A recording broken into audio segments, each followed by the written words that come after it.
go. Another month to go. And in the last meeting, Kathy said, maybe we should extend it. And the resounding no came about this way. We're about towned out. What's wrong with these people? Yeah. Just recently, last weekend, we had a walk of some of the interesting houses in Nicholson, and that was kind of fun.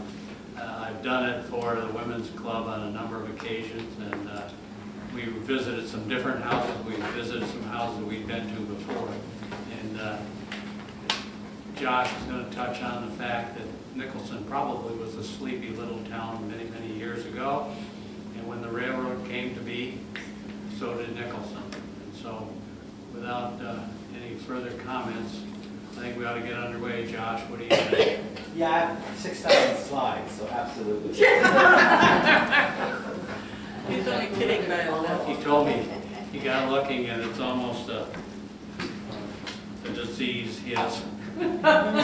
He's like a slide hoarder. You ready? I am. Thank you, Bob. Very good. Josh, can you put that screen up a little bit more? That's as high as it goes. Oh, okay. Sorry. Then Kathy, you're gonna have to. Jane, you're gonna have to move. We can't see. Me? Janie's gotta move. Or did you want me over there in the corner? No, you're fine. No, you're fine. Now they can't see. Are we good now? I can't see over your head or through your head. Oh, then move. Down.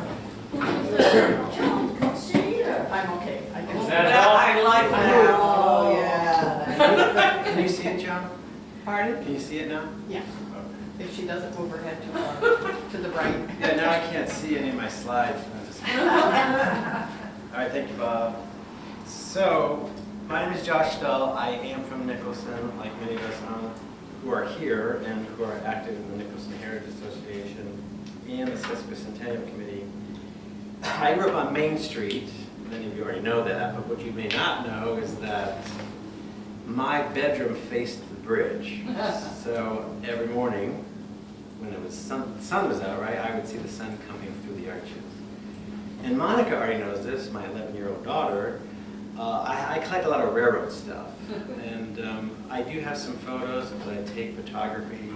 So I've worked in some photos, like that's a photo I took when I first got a drone a couple years ago. Because I figured we can learn some stuff, but I also want to throw in some of the personal stories. The stories are important, right? Yes. No, I also. Can you see okay? Are you sure? You can. Or Ian, you could come. I can come up, that's true. Thank you. And Can you if you see could too, though? speak up just Yeah. a little. I'm sorry? If you could speak up a little, that would be great. Oh, I'm so sorry. Is that better? Yes, thanks. Okay. We have a microphone, but I didn't think we needed it. Yeah. You need to hold your head up.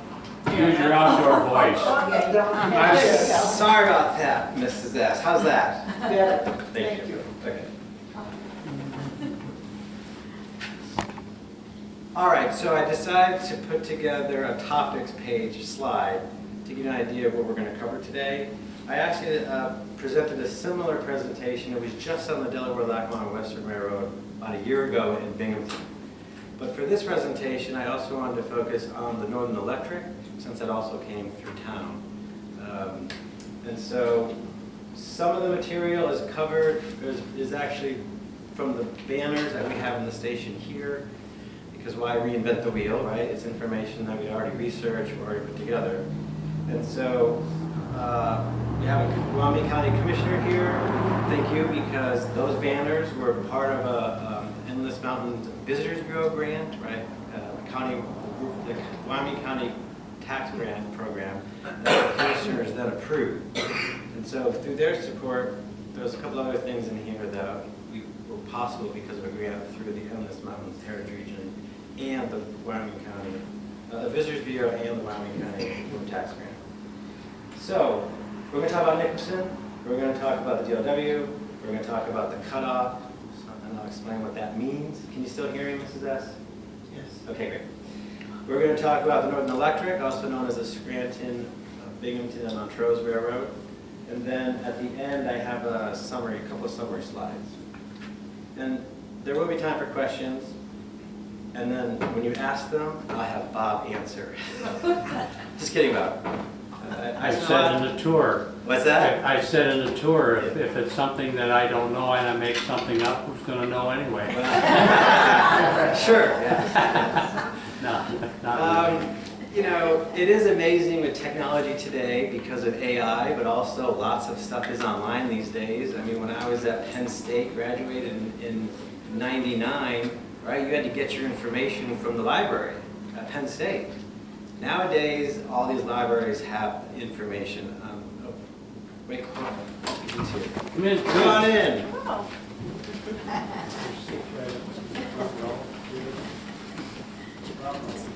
Paul, is this your bag? Yeah. Come on up front.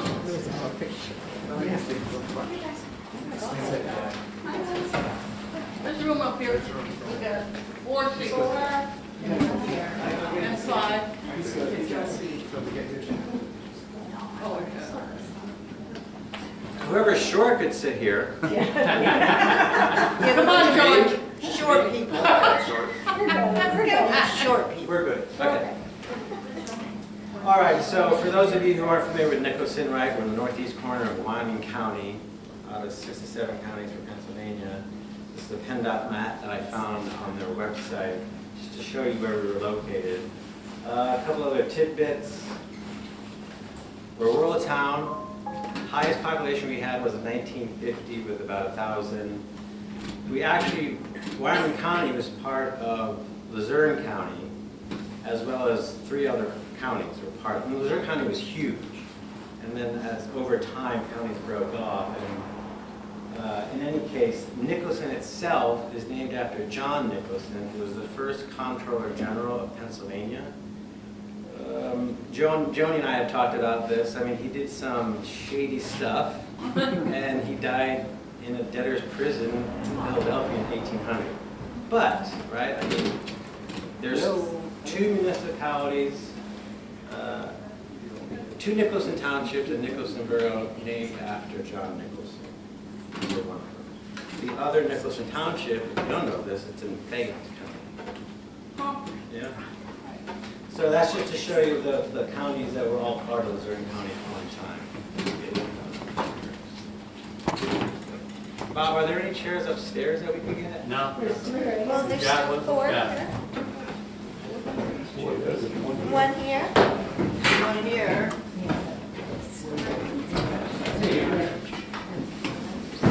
There you go.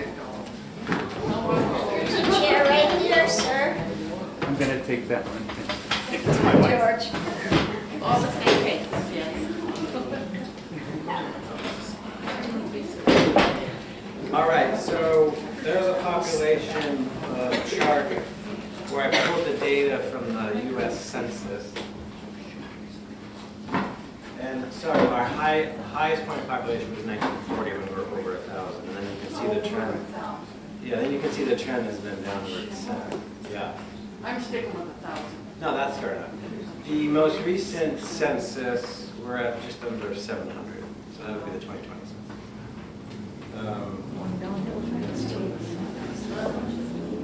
This is a map that was put together by T.M. Fowler, who was from New England, from Massachusetts.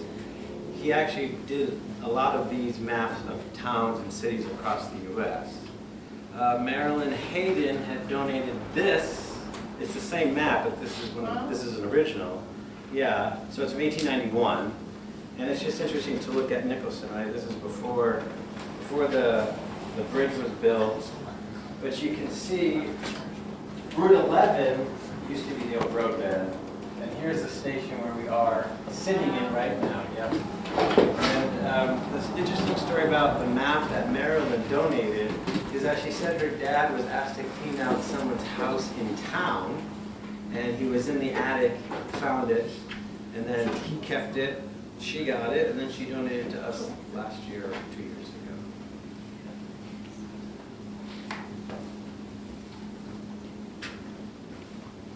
And then if you haven't read the Nicholson Women's Club book on Nicholson, the first 200 years, they also have the map in there as well. It's based on the T.M. Fowler map from 1895. And I thought I would just do a whole Google Maps showing you present day of what Nicholson looks like.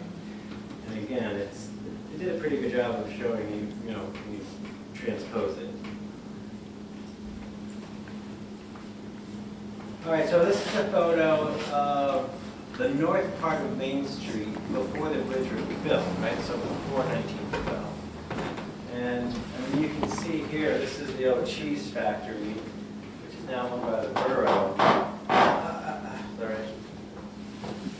Yeah, Bob, I didn't see that. Oh, you have a phone? Nope.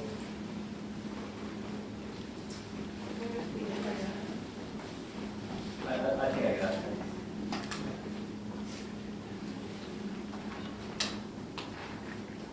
Okay, there we go. And then this building here was a feed mill, Crocks and Driggs feed mill.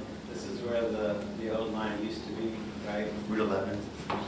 Oh, I think I'm okay now. You're all Yeah, right? thank you. Okay. Thank you.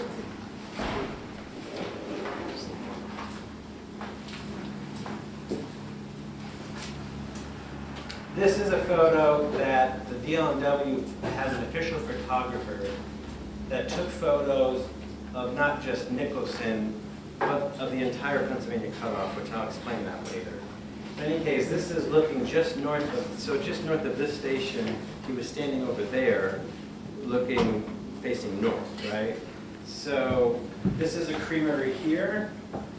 This is the Cox and Driggs feed mill.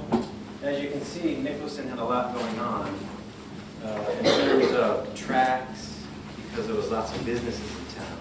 And again, the railroad had such a huge impact where this was the center of the community. Right? This was the train station. You're sitting in the freight side. The passenger side is on the other side of on that side of the station. And I mean, this is how people went places. This is how people came. Especially if you're talking about long distance. Right? So a couple more photos. Again, this is pulled from a banner that's in this room. But this is a photo of the Croc Driggs feed mill from the other side on Main Street. And again, when I was growing up, I used to deliver newspapers in town. They were on my route, so the building was still there. Right? And this building is a cheese factory, just across from where the feed mill used to be. And it's interesting, when I was doing the research for that, we really couldn't find much online about the Nicholson brothers was the name of them. But, right, this was all dairy farmers surrounding Nicholson. They'd bring their milk down here. There were 3 or 4 creameries in town. We had a cheese factory. And so once the milk was brought here, then it would be shipped, again, both via the Delaware, Lackawanna, Western Railroad, but also via the Northern Electric, aka the Scranton Mount Trose and Binghamton Railroad, or Binghamton Mount Trose Railroad. And then this is a photo of the building that's right across from the station. It was built as a hotel. As a matter of fact, there were 3 hotels built around the station after it was built. They started construction in 1849. And so Nicholson House was there, the Sisk House was over here, and then Hotel Alma, which is just right down the street. Again, right, 3 hotels. In that display case over there next to Mr. Barbolich, as he showed you, you can take a look after the presentation. There's a hotel register that Bill Irian donated to the Heritage before we had our grand opening in July of 2023 from the Nicholson House when it was a hotel. And it was from 1908. And it's just fun to look at who signed in. In those days, right, it's pre-internet. There's advertisements on the left side of the page. People signed in on the right side of the book. Deerfoot is apparently something they were encouraging people to drink. I think I would try it, but in any case, you know, different type. And here at the bottom here is another photo of the creamery that's just up the street on Main Street. It was the Lackawanna Dairy, which they also have one in the Plume, right off Route 11. Again, that was the old road bed. That was the old main line. So this is where I want to switch gears to talk about the Lackawanna Railroad.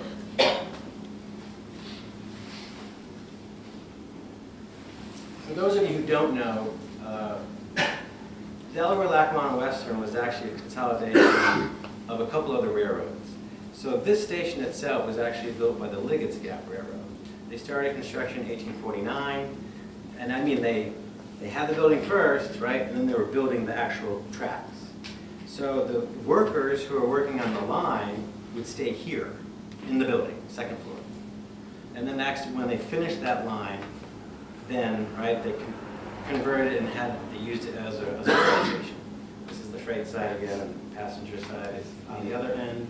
The room that's in the middle is the station agent's office.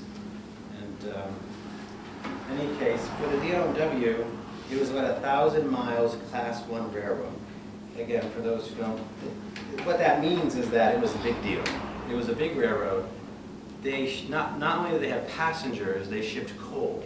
And coal was really what a lot of the railroads out of Scranton, that's how they came about, right? They were shipping anthracite coal from Scranton area, to New York City, to Buffalo. I mean, the DL&W went from Hoboken, New Jersey, via Scranton to Buffalo. And I learned recently from meeting someone in Washington, D.C., where I work, that in Pennsylvania, if you don't know this, there are only 7 counties where you get anthracite coal. That's it.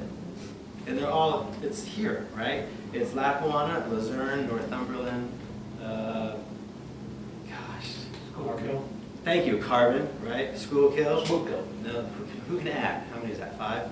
Well, in any case, if someone tells you they're from anthracite coal region, then you know they're from a very distinct part of Pennsylvania, right? And in any case, the biggest difference between anthracite and bituminous is it burns cleanly.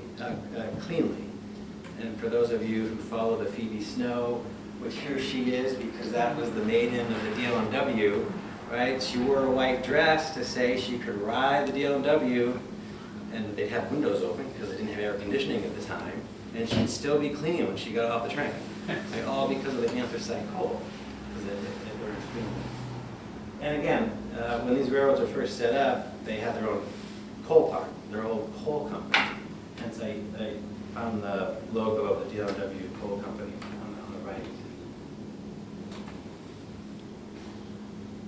So this is a map I found online through eBay a while ago. It's one of the last systems map of the DL&W. It's from 1953. It just showed, it's the one that's the one that's in red here. The black lines, they're just showing you other railroads. But again, the DL&W, right? Hoboken, but they served New York because they had a ferry that took passengers from Hoboken across the water, the Hudson into New York, up through Scranton, Syracuse, and Buffalo. And so I really think it's important to show you that's how big that railroad was. And at one point, Scranton actually had 5 railroads that served Scranton. Ontario and Western, New Jersey Central, the DL&W, Pennsylvania, and Erie, thank you. Right. Is that Roland? It is. Hey, how are you? Thank you for coming. So again, I mentioned I would sprinkle some of my photos I took of my hometown, because it's the best place in America. This is a photo I took from a drone to show you, right, there's the bridge. But again, this was the old main line before the DL&W did their cutoff, which I told this to Bob. Sometimes you go down some rabbit holes when you're searching for information. And again, a lot of this stuff I actually just collected over time. But because of libraries now being more accessible, there's just a lot more information I found online, even within the past year of researching this, that I did not know, which I'll explain that in a minute. So this was a track diagram, and maybe Roland knows this person. His name is Bob Bars. Oh, yes. Yeah, so he used to work for a subsidiary, and he collected a lot of DL&W stuff. And come to find out, a lot of the eBay stuff I bought 20 years ago or 30 years ago was actually Bob, which I didn't know at the time, right? This is pre-Facebook. But anyways, he donated this to the Heritage to show you how busy this part of Nicholson was. And again, it shows you local businesses. The Nicosia Cheese Brothers, the Nicosia Brothers Cheese Factory, the Crockin Briggs Feed Mill, the dairy company that I just mentioned, the Lackawanna Dairy Company. And then further down where the Quickfield is, there was also, all of this was railroad property. And there were eventually coal chutes put in. Moses Shield had a stone yard down at the end right before the bridge crosses Route 92. And I just thought it was interesting because it tells you the capacity for those specific tracks.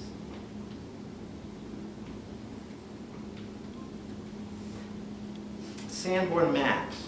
They're put together for fire insurance purposes.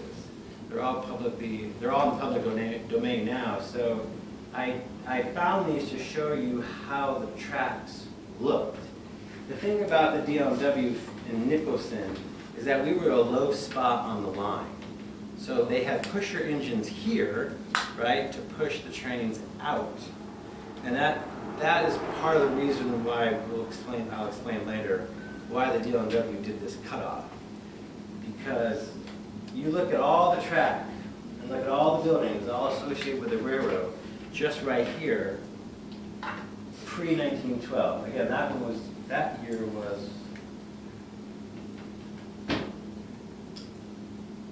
1897. The next map that they had was from 1911. And you can see there's some switches, there's little changes. There was a turntable down next to where the Quickfield is as well, and that's where they would use to turn the engines. The next Sanborn map was from 26. Again, it looks like, right, there's a little less trackage. But again, a lot of this business that happened was all around tracks. Bob knows, right? Cars were delivered to across the street for a car dealership. Also, the Parker Sherry Toy Factory, which again, this is after the cutoff was built, but I think it was worth showing. So even though the tracks were moved to the side of the hill, right, you have a huge company coming in and building a toy factory. And again, so we're right here. And at one point there was a wooden switch tower just north of here, a couple hundred feet. And Bob, the outhouse at the time was in between here and the switch tower. I saw a photo.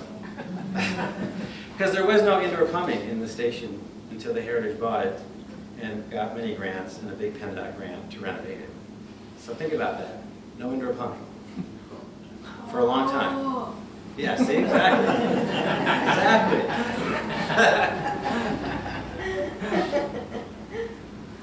Here's a view of North Main Street, just early 1900s. The previous slide I had showed was kind of looking the other direction down. This is looking up. And so it's just to show you, again, that's the lumberyard that currently exists today.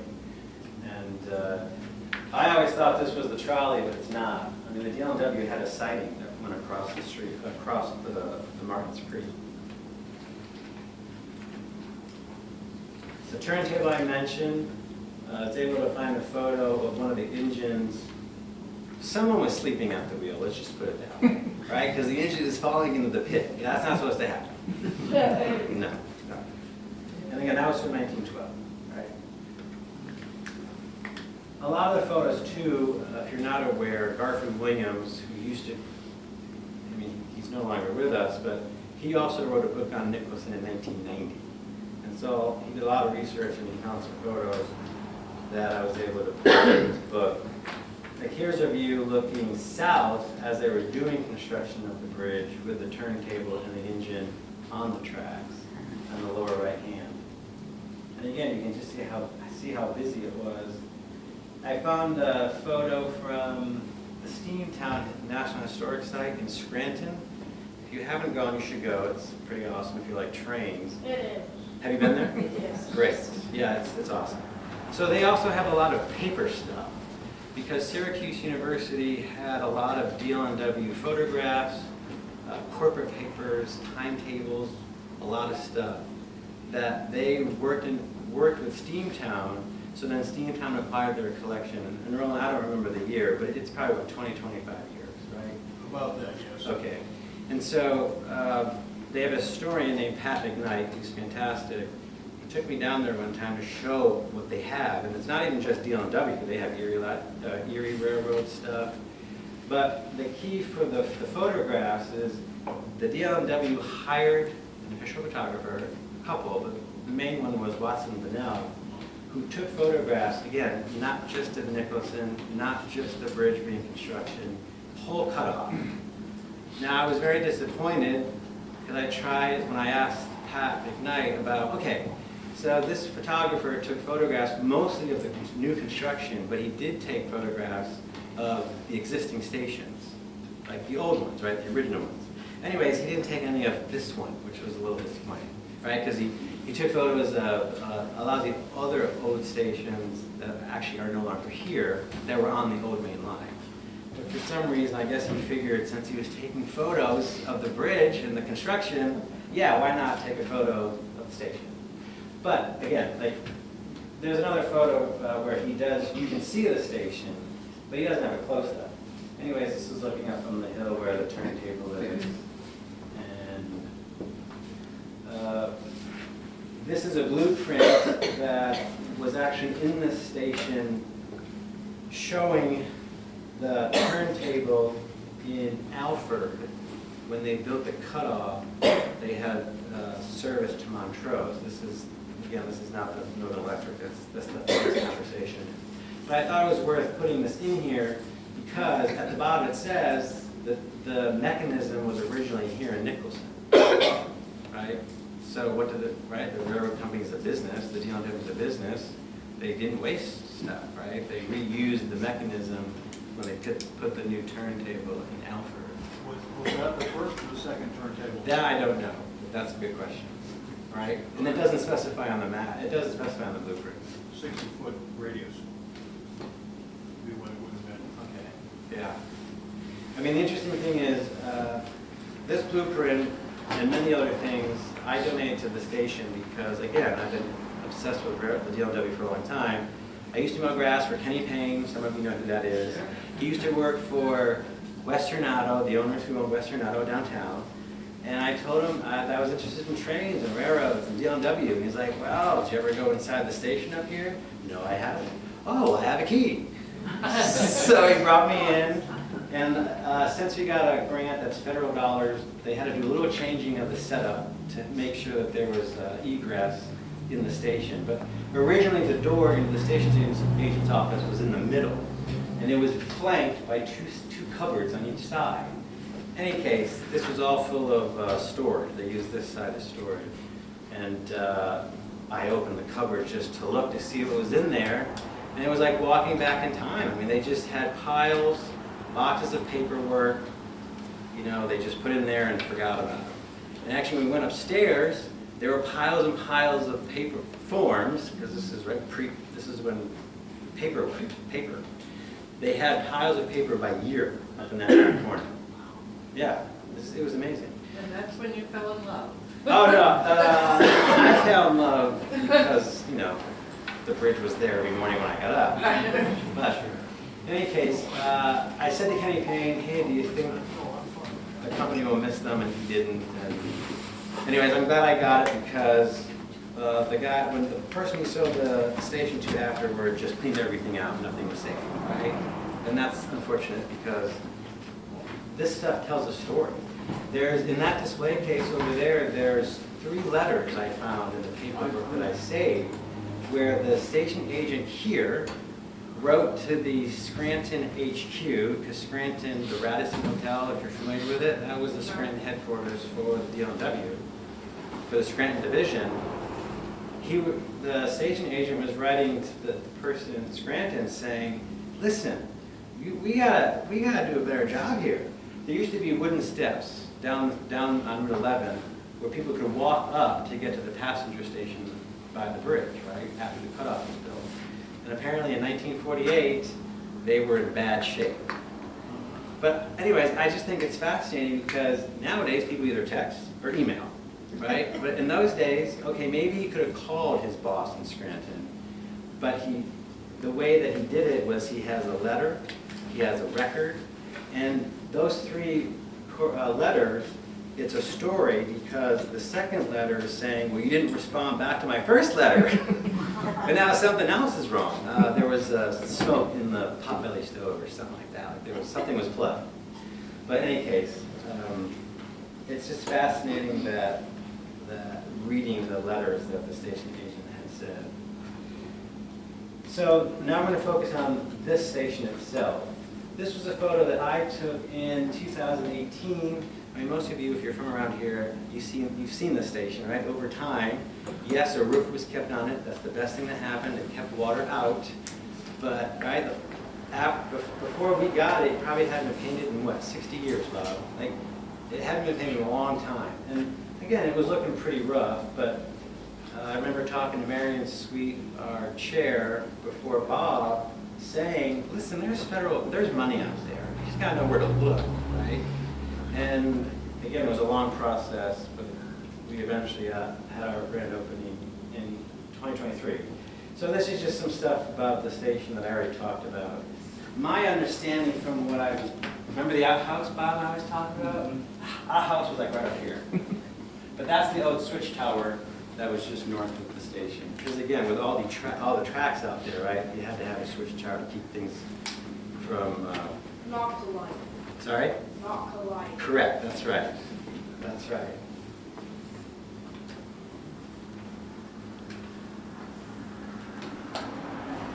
This is the photo I was talking about where the DL&W photographer was able to take a photo of the station, and I zoomed it in by 2. Which I think in this photo, you actually see, it's a different photo, but you could see people sitting on the edge of the station. So again, that's before the bridge was built. Interesting article the Nicholson Examiner had in '54 or so by Reverend Garfield Williams. He actually, I don't know how he did it, but he compiled a list of all the previous station agents here of this building. And I think it's worth mentioning that, I mean, the last station agent was Elmer Sweppenheiser, where on that door that was here originally, sorry? His name. It's too long? What's that? His name is too long? No, I just said his name was. Oh, yeah, I exactly. know the story. His name was in chalk on that door. Yeah. Do you remember the year that he put on that? 1951. So Oh. he was a station agent like one time before. Someone else came in and then he came back. Right. And he was okay. the last station agent. And then when the DL&W merged with the Erie Isn't that Railroad, carvings upstairs? I didn't see those. I think so. Oh, okay, yeah.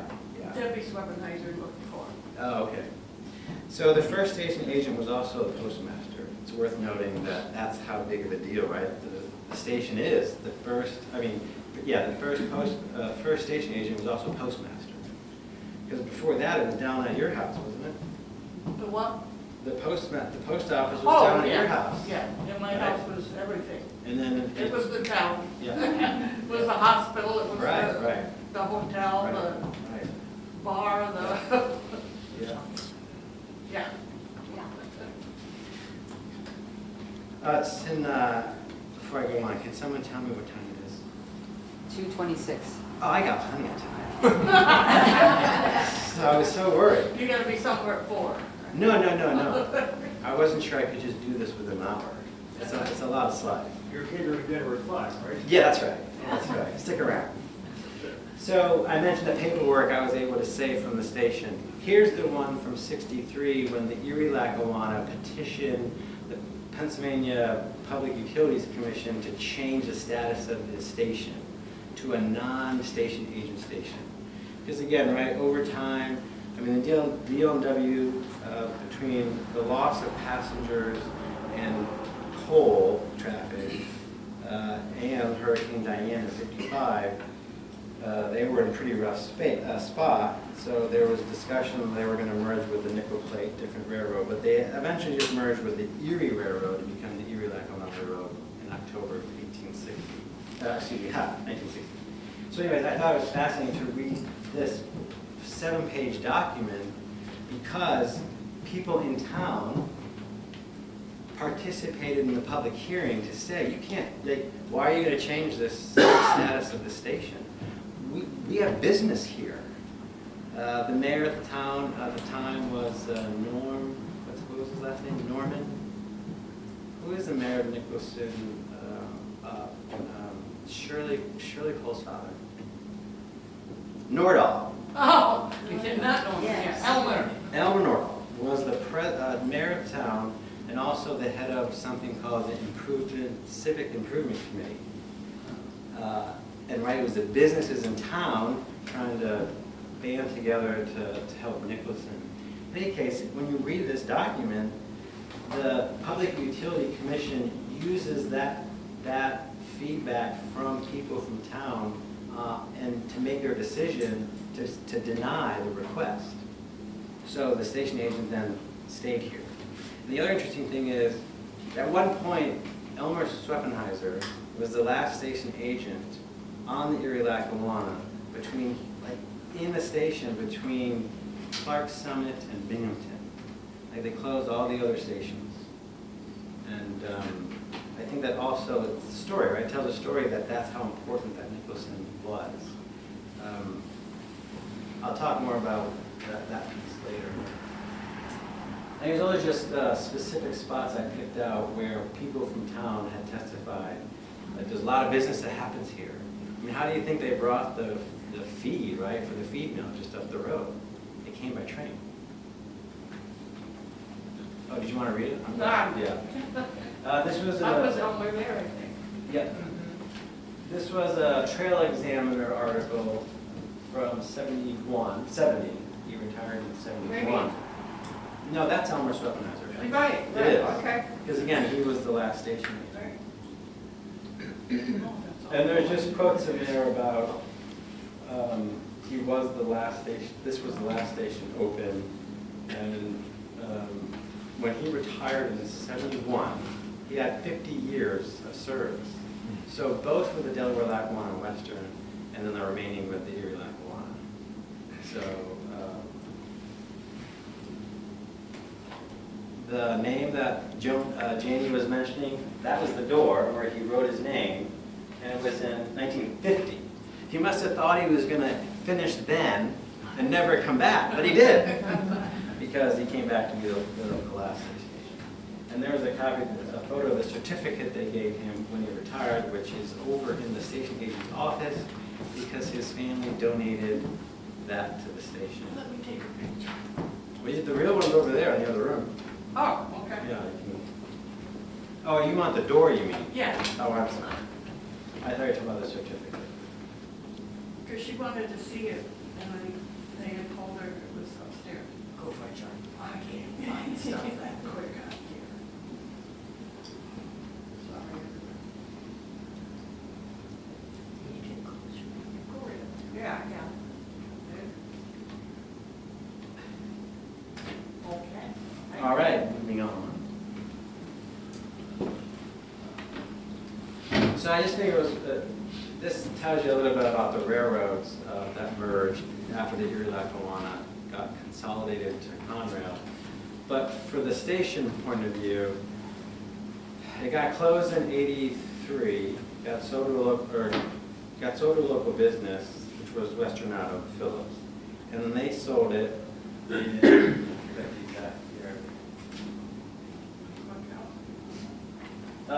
yeah, I forgot a 9, but it was, what, 99? And then we bought it for, the Nicholson Heritage Association bought it from Bykowski, who owned an electrical company, in 2012. Anyways, we got a PennDOT grant in 14, then through a lot of perseverance and patience and grants, right, we had the grand opening in July of 2023. So that's just that's in this banner over here, to show you basically a little bit before, in the middle. And again, the station agent's office, that's the ticket window of the passenger room, but up on the other side is where the station agent's office is. That's original. I mean, that's pretty cool in terms of the detailing at the top. Which again, you can go check it out after the presentation. So, the station itself was deemed eligible to be listed on the National Register of Historic Places. I think it's worth noting because of its historic importance. It's not officially on the list because that would require a lot more paperwork, and at some point we could do that, but you don't have to do it. So because we were deemed eligible, you still get the same benefits as if you were on the list. So, and that's a Pennsylvania Historic Museum Commission designation. Some things I just wanted to highlight, that this was the station sign that was on the passenger station up on the hill. That was donated by Bernice and John Lynch. It's over in the passenger room. Which again, it's hard to come by train station signs if you're not aware of that. Like, it's hard. If they are available, they're very expensive, like hundreds of dollars. Because, right, they don't make many, and for the DL&W, they had two different styles. They switched, I think it was in the early 1900s. But anyways, but I'm grateful that they donated to us because those things are hard to find. American Pickers got them Oh, all. yeah! Exactly, that's right. So a couple of other items that were built. Sorry? Oh, American Pickers, yeah. A couple other items that were donated that were in the station that are over in the passenger's room, or station agent's office, is the cabinet on the left, and then the actual station agent's desk, which again, the last station agent's family donated to us. Another blueprint that I found in all the paperwork I was able to save.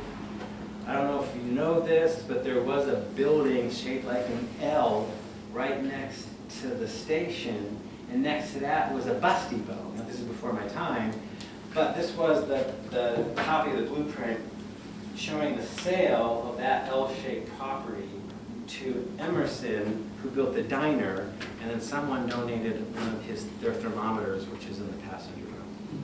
So it's just fascinating. There were two buildings in that little spot between here and the Pine Street, or Walnut Street. I think I have pictures of them. Of the I've seen it. Yeah. Yeah, and the bus depot's right in front, right in the corner.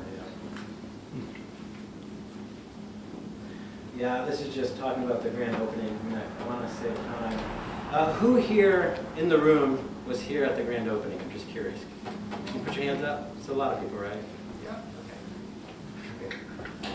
So I took one early morning because it's good to get up really early because you get the sunrise coming through the arches. But this is where I want to talk about the cutoff.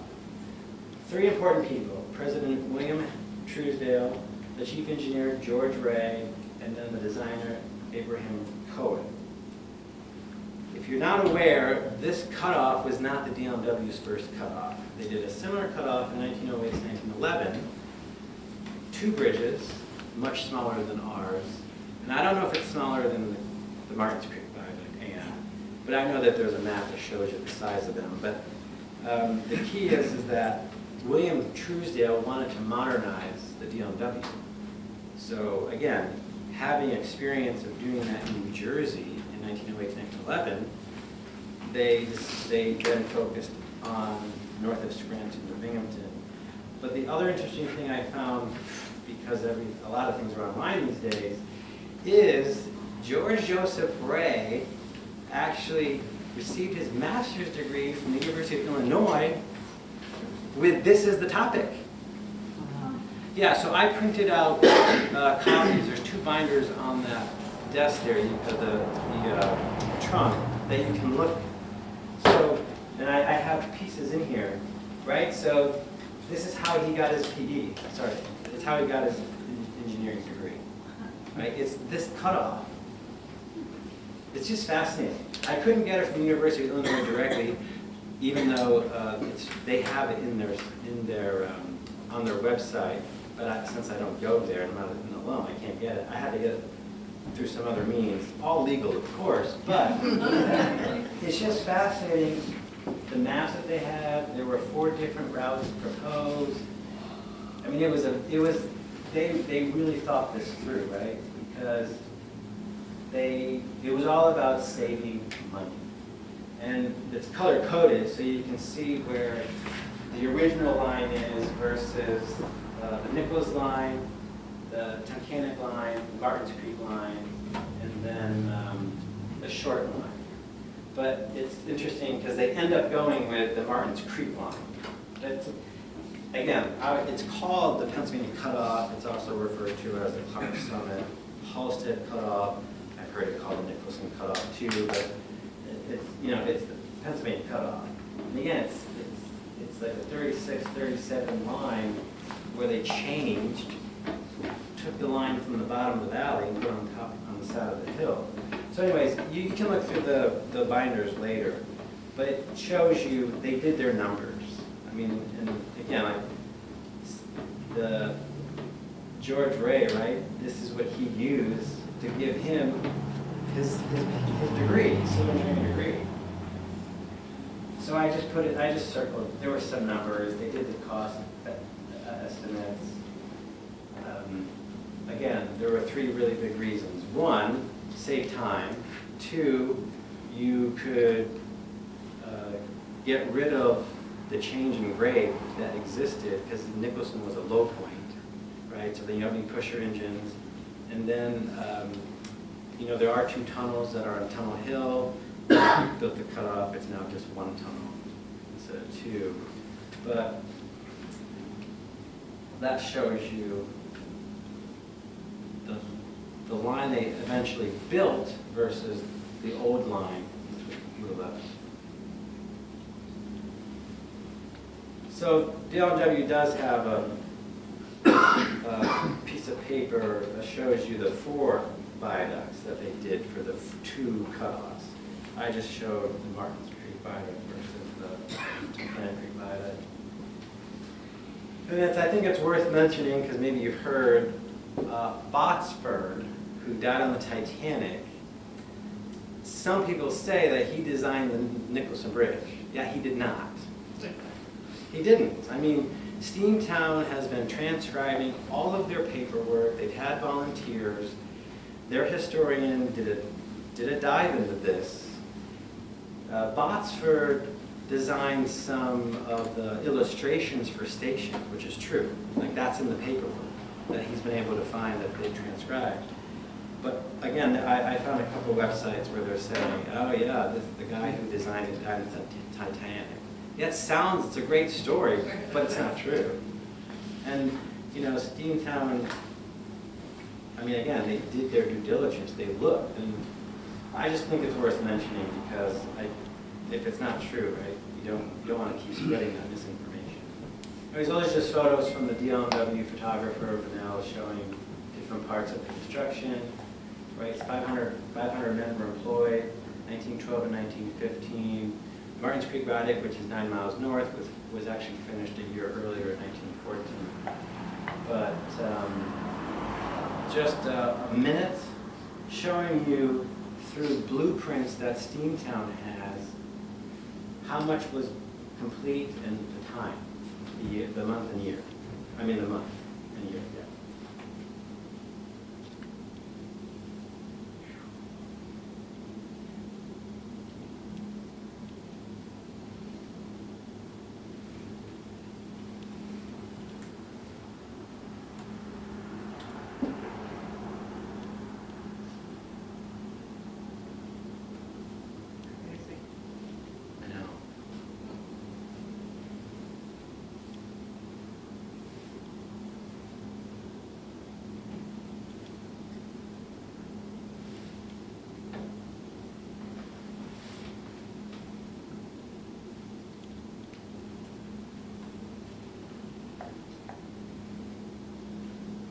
That's a photo from my old bedroom on Main Street. That was the view right there. A couple other things I thought worth showing are things I have in my collection that I scanned in. This is the DL&W putting together a pamphlet that they gave to people who were writing on this line, right, on the old line. because they were proud of what they were doing about the cutoff. So they handed these out, these pamphlets, to customers on the O line. So it just talks about the Tunkhannock Viaduct, what they're doing, and then some photos. And then this is another publication that was put out after the line opened, so it was 1915. We have some reprints available for sale on the other room if you're interested. But it's all these different photos showing the construction of the bridge, what was happening around. Again, it was a very big undertaking. That's a view from Savini side, which was the center part of the publication. And then, if you haven't heard of someone called Julian Campbell, he was a photographer who grew up in Talmansville's in Wayne County. I double-checked that this morning. It's a very small village. And so he had a camera, which was similar to the camera that the DL&W photographer had. But he bought it thinking that he was going to have a postcard business. He took over 1,500 photos of Northeast PA, across the border to New York. And so the originals we don't have. The originals are in Bradford County Historical Society.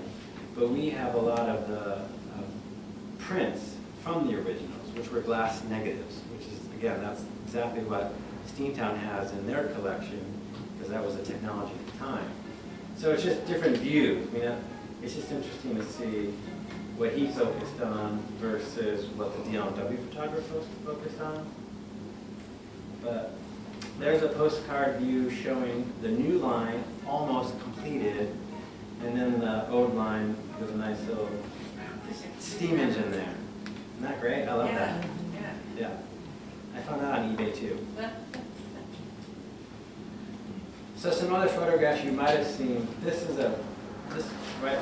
view from the cemetery, but it shows all of Nicholson with the bridge in the background. And then you scan it in, you get a pretty good view close up. I mean, some of these houses you already know. Did you do Mrs. Stevens' house, Bob, on your tour? Yeah. Briefly. Okay. That was Moses Shields' house. Oh, yeah, well, that's this one. Oh, Cynthia's, yeah, down Yeah, on Water that's- Street, yeah.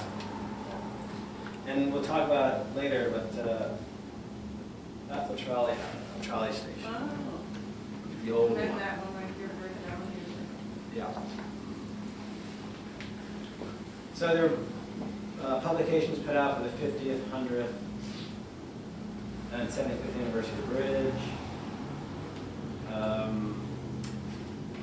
A little background on the letters. The letters were installed in 1945. The sign company still exists in New York City, crazy enough. And it was the president of the company writing back and forth, well, he had someone write back and forth with the sign company in New York City. All this paperwork is in the Steamtown collection. This is where it came from. And so the letters cost $1,137 in 1945. Anyone want to take a guess? Yeah. So in 2025, it's $20,000. What would it cost to fix them? Well, it's funny you say that because in the correspondence, let's go back though. The original person who was supposed to put them up was on a different project somewhere else, fell and died. Wow. So it delayed the sign company installing the letter. But in the last correspondence, we would feel more, this is the sign company, Spanier Sign Company telling us the DL&W. We would feel morally obligated to replace any letter which became loose or fell from the viaduct at any time without a guarantee. And it's still in business. You got The lifetime- You got lifetime guarantee. Go I know. for it. I already told that Sounds like it. to, I already told that to Bob, right? We need to get them fixed now because now it's the C's half broke and the K's been broke for a while. No. Yeah, it is Here's crazy. the guarantee. But Marion did write a letter to them, and they said that they would not replace, they were only concerned about what went over the bridge. Yeah. and That's who went not under. what it said? So, it's a different company. Well, yeah, right. The letter was sent to the Norfolk Southern. Yes. We never contacted the sign company. Because right, we don't know the bridge, so the railroad would have to contact the sign company, not us, not Right. us, yeah. So anyways, that's a photo they took right after they were put up. And then I took a photo recently to show what they look like today. Aw. Yeah, I had to climb a very high ladder for that. Does anyone remember Chip Chappie? He's the gentleman who eventually put up the letters. He came for the 75th anniversary of the bridge. And it's nice because the Abington Journal did an article on him. I tried to find out if he's still alive. I don't think he is, unfortunately. But, you know, pretty scary to be up there coming from the top. Yeah. The Nicholson Bridge was designated a civil engineering landmark in '75. Many of you probably are aware of this, but it's a big deal, right? It's one of a kind. And what's my time now? Oh, it is 2:48. Yeah. I'm going to skip the tunnels. I'm going to talk about the northern electric. Oh, one piece. This was a diagram that was in the paperwork I was able to save showing the old tunnels relative to where the new tunnel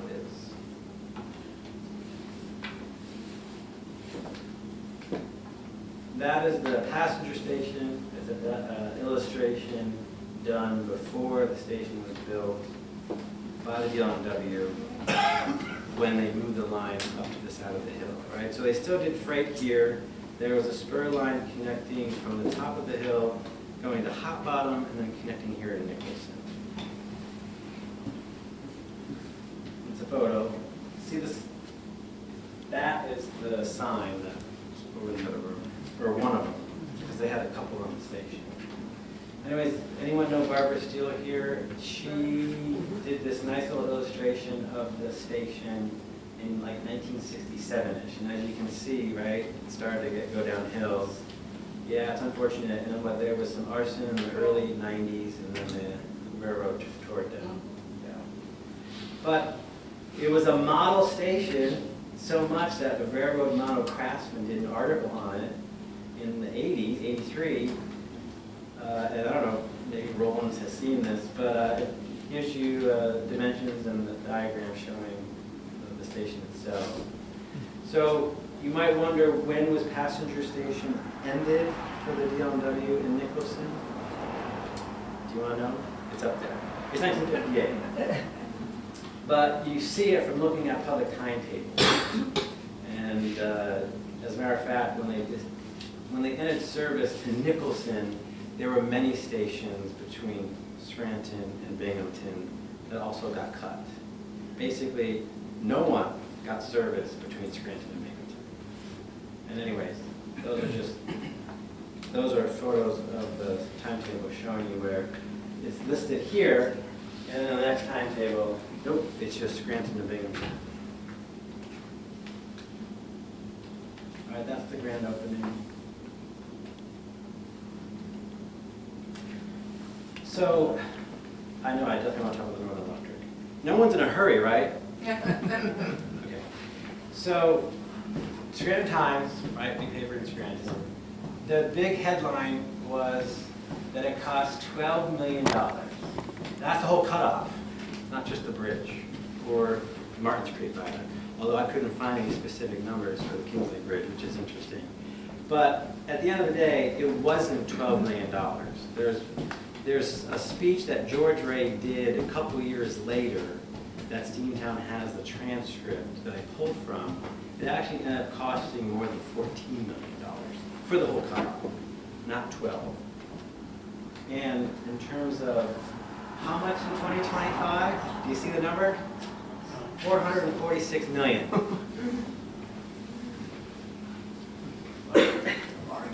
Yeah, that's a bargain. Yeah. No inflation. The speech I was talking about, this is it from 1921, where George Ray does his own hand changes to the speech, but this is where he confirms that it costs $14 million, not $12 million. And then he also confirms that the bridge itself, the Nicholson Bridge, cost $1.42 million, which in US or 2025 dollars, it's $31.8 million. Anyways, I don't think they would build a bridge like that today. But then there was an article in the Railway Age, basically summarizing what he had done to this, when he spoke to this Western engineers. So if you don't know, right, the DL&W sold the old line to PennDOT for $1, which then became Route 11. Of course, then when the more used to the cars, right, there was direct competition to passenger service, but that's what happened. And okay, story. Grew up on Main Street. I had a 35mm camera. I always wanted to get a photo of the lightning coming behind the bridge. Yeah, I did it. Yeah. It was raining. I climbed up on a 2.5-story house that I grew up in. Your grandfather's house. Okay. Yeah, I was Does on it the have peak. a ladder? No, my dad had a wooden ladder that happened to be there, so I went up. Okay. I am afraid of heights. I was stuck up there for an hour. Waiting for what? I was yelling down the poop pipe, hoping that someone would hear me in the house. Like, I was serious, I wasn't going to try to get down. So then, Wayne Novich was visiting my papi and grandma next door with my grandparents. And he heard me, and he held a ladder. And I was safe. But I got it. I got the lightning strike. If you look. Yeah, I got it. You should put on a shirt. Mission accomplished. All right, Northern Electric, because I definitely want to cover Northern Electric. I don't know if you have any questions. So, Don't tell us you were flying a kite with a key on it. that would have been funny. So, Norm Brower, who's from Dalton, there's a couple books I found on the Northern Electric, but he was a well-known historian. And crazy enough, there was a antique store in Maryland that had some of his stuff. I mean, I don't know how that happened. In any case, that's a map showing the Northern Electric. And the way that it worked is that, right, they built from Scranton and added stations as time went. And so Nicholson, they reached Nicholson. Those are just views showing the Northern Electric.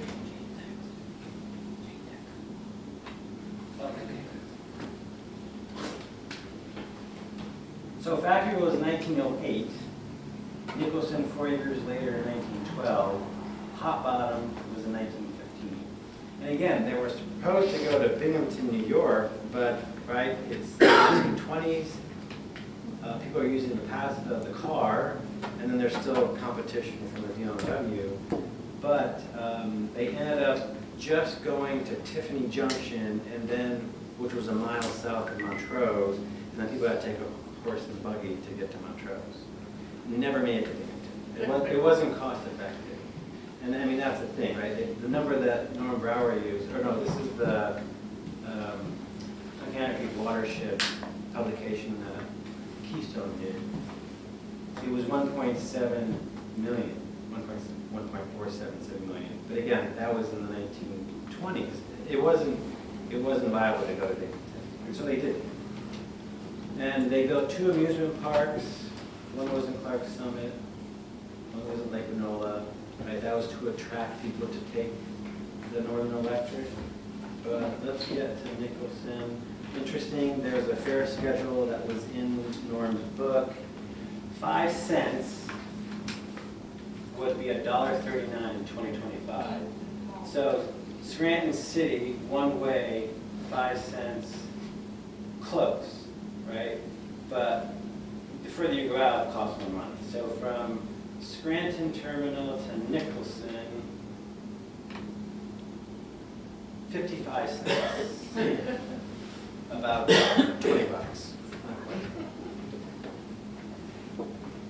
So let's get to Nicholson so you can see. This was an ad that they had put in the local paper, being excited that now you can get to Nicholson from Scranton. And another ad where it shows, right, here's the new branch. Come travel the Northern Electric. Again, passengers, milk, produce, dairy, were all transported on the Northern Electric. It wasn't just passengers. And so some places they actually had small stations, like small platforms where dairy farmers, right, would just take their milk in the 5-gallon cans to that nearest platform. So they wouldn't have to travel all the way, let's say, to the big town. And this is a map of the Sanborn map showing where the trolley used to be, where it came across the Martin's Creek. And here is where the station is, and then it kept going up, and then eventually, of course, went north. But as Joni had said, that's the current day map just showing the path. That is the bridge that used to go across the Martin's Creek.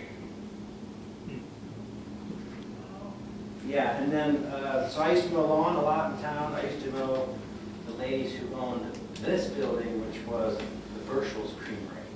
So when the trolley came in here, went to the creamery here, but the main line kept going and went downtown. So again, Nicholson had 4 creameries at one point, right? There was a lot happening because there were a lot of dairy farmers outside of Nicholson. But that's a closer-up photo of Burschel's Dairy. It's now a creamery. It's now a residence. And then this is a view where the station, the passenger station, is behind the photographer and looking south with the passenger car approaching. And that was in 1912. And there's some of that, but it was actually an old barn. They converted to the passenger station. And that's a photo of them converting a barn into the passenger station. But there was a fire, and then in 1926, the building got replaced, which I'll show you. Those are just different views. This is the old school, just bottom of the cemetery. I didn't go there. I went to the successor building because it was a grade school eventually.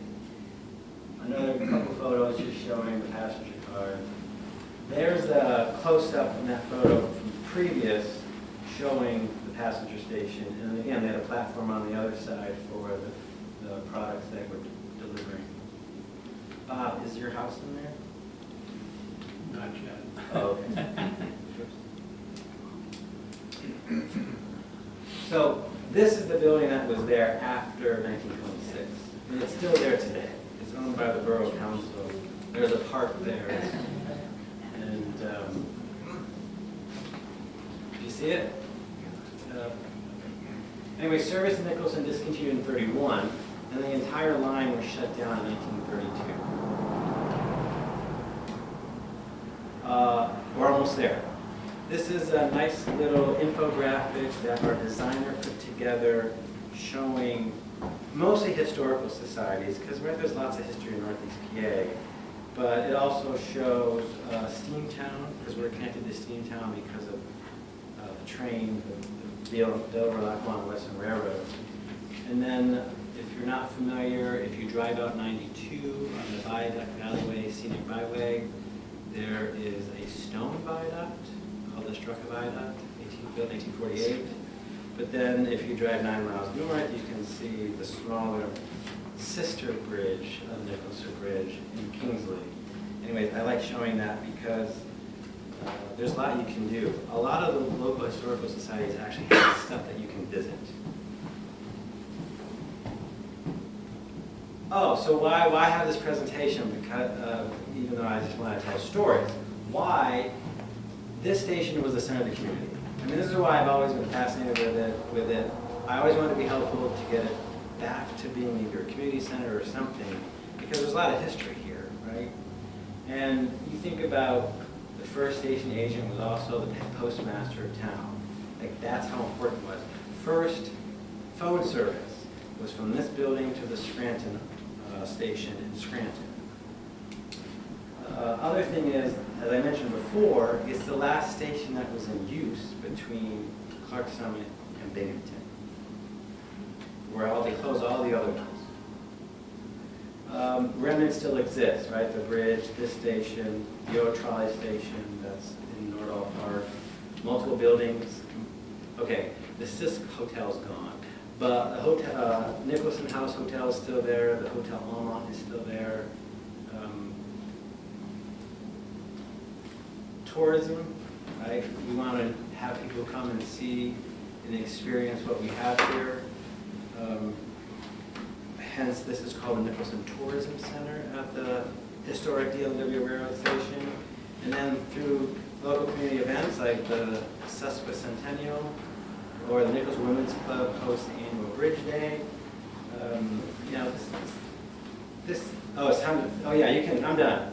That's the last one. Bye. Open your eyes. Anyhow. Any questions? 2 points I wanted to bring Yes. up. One in particular is that you spoke when the passenger service stopped here in 1915. People had to either ascend by foot or they could drive up the road to the new station. If you are familiar with Station Hill Road, which lies this side of the bridge and it goes ultimately to Hop Bottom. But if you went up that road, the first house, between the first house and the second house belonged to Larry and Reedy Cornell. They both passed away.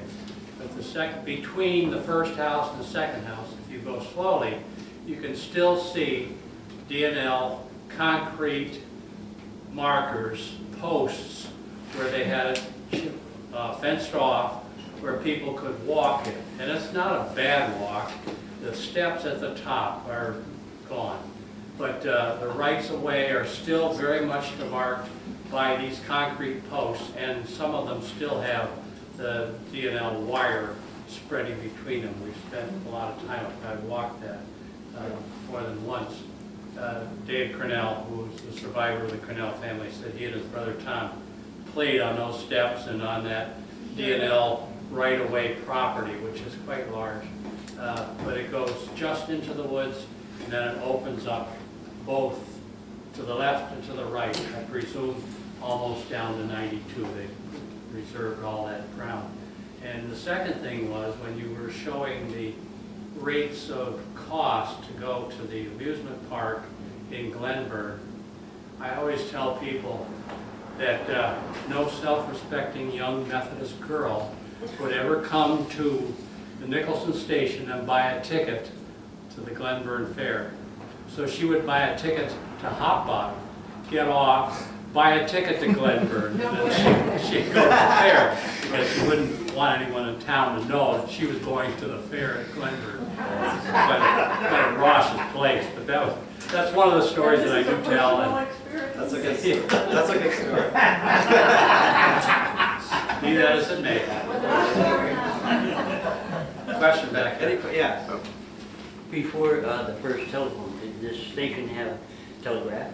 Yes, They did? they did. And the station agent, right, knew how to do it, and his family donated his device to us. Yes. Yeah. It was Morse code, right? Yes. Yes. Were diesel engines ever used on the old main line? Not the tracks here, but when they did the spur line, the Hot Bottom, and Nicholson, yes. And I did not include any of those photos, but I've seen, yes, so there were diesel. Like SD45. Yeah, go ahead. There's a small notice as part of the Scranton Trolley Museum exhibit, if you take an awful lot of time to read everything there. And it's a notice stating that due to the drunken disorderly, the last trolley leaving Scranton for the Montrose run on Friday and Saturday night will carry a policeman on board. So apparently the wild part of Nicholson went to Scranton for a good time and may have misbehaved enough to require discipline on board the trolley. That is worth going back there to take a photo of that. And put it in the presentation. You know, too, someone just mentioned the telephone in town, and in the very